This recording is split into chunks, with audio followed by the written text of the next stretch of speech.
In this video, I would like to show you how you can stop document auto download in WhatsApp.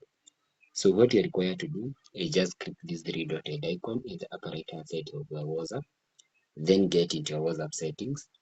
Then you need to come to where we have storage and data. Just scroll to where we have media auto download. So we have three options. So we have when using mobile data, when connected to Wi-Fi, and when roaming. So it is your decision if you want to completely stop media auto download when you are using mobile data or Wi-Fi.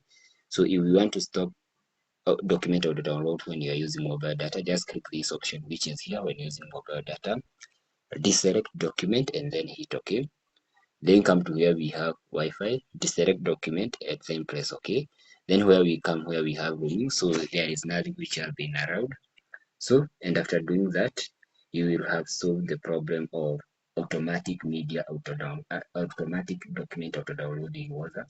So basically, thank you for watching. Please don't forget to give the video a thumb up and also to hit the subscribe button so that you will not be missing out any of our future learning content like this.